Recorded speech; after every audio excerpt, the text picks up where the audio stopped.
Hi, this is Scott from Aquatic Growers. In the last couple of weeks I've been getting many requests to show people how I grow my products aquaponically. Aquaponics is the combination of hydroponics and fish farming. Hydroponics is the growing of plants in a water media. Fish farming is very self-explanatory. The way my system works is it is all gravity fed. This gray tank is the highest tank in my entire system. So one pump sends the water to that tank, and from there gravity very slowly takes it around my entire greenhouse. Each one of these tanks is approximately an inch lower than the rest, except for the very first one. In these tanks I have two different species of fish. I have bluegills and pumpkin seeds. Over here we have 4 growing troughs. 2 of them have plants in them. The 2 other troughs are currently empty. The way aquaponics work,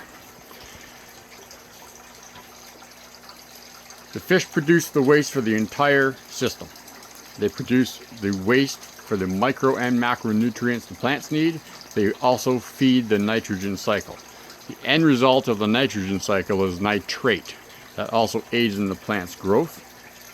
And what the plants end up doing for the fish is the plants end up taking all of the waste product that a fish would consider waste, and they clean it. So by taking up the macronutrients and the micronutrients out of the water, they are essentially cleaning the water, and all of the water is sent back to that first tank that I showed you. So it's a system that is very similar to what happens in nature. In nature, the animals eat, they produce waste. The waste goes to the bottom of the pond or the lake. It is then decomposing and then producing micronutrients and nitrates. Same way that the water plants in our lakes and streams get their nutrients. The only thing we've done differently is we have taken selected product and have started to grow that aquaponically. Underneath all of these plants is approximately 10 inches of water. There are no fish under the plants. Depending on the fish, you could end up with plants that do not have any roots, because some fish are omnivores. In my system, as you could see, I have chard. I have about 7 or 8 different lettuces. I have endive. I have also grown tomatoes and peppers and beans and peas. You can grow flowers. You can grow almost anything in these systems. The entire system is powered by one small pump and multiple small air pumps. The reason for the multiple small air pumps is I would rather have one pump fail and be able to repair it or buy a new one and have the rest of the system still up and functioning. Many people work off of a large blower system. In my opinion, if the blower decides to break down and you do not have a backup, you could lose all of your product. All of these plants that you see are chemical free. I like to sell my product as better than organic because I have nothing on these plants. No pesticides, herbicides, fertilizers, nothing. The only way I control insects in here are with ladybugs. And the only insects I have are aphids. So I have a wide variety of ladybugs. You can see a couple down here working. There's one there. Another guy in the background. And not only do the ladybugs do a job, the ladybugs also mate and produce young. And the young, they're larvae.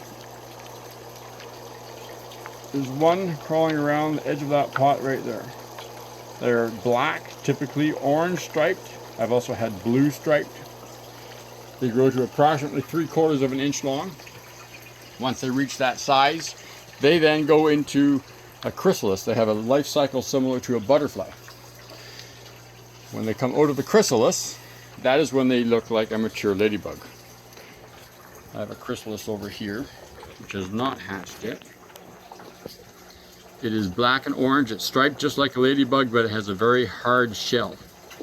Once they come out of that shell, they are a very pale orange to cream color, and they take approximately 3 to 4 days. Their hard shell will then start to develop, and then they will start to get the spots that they traditionally have. I have not had any ladybugs hatch without being clear.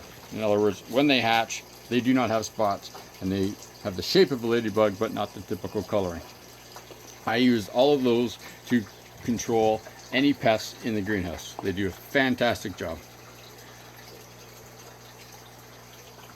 If I can, I will show you the end pump, or the pump stage area, just to give you guys a concept of how everything works. So this last chamber here is where the one water pump is. It feeds the water around the entire cycle. It's a small fountain pump that you would find at Home Depot or any of your aquarium stores.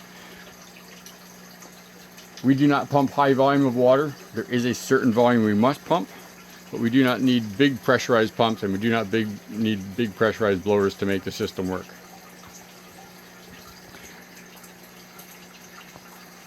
That's aquaponics in a nutshell. Fish, you feed the fish produce the waste then allows the plants to grow, and the plants ultimately end up cleaning the water and recycling it right back to the very beginning again. That's a very simple setup of it. There's many different ways to do it. This is the way I've decided. It's currently below freezing outside. It's January the 28th right now, and it's about 60 degrees in here. The plants thrive in the fall, winter, and spring. I have to start to grow different plants in the summertime because of the heat tolerance of these plants don't necessarily agree with our hot summers. If you have any questions, please feel free to email them to me, aquaticgrowers@gmail.com, or you can also send me a Facebook message at Aquatic Growers. I hope you enjoyed the video, and I will be showing you many more.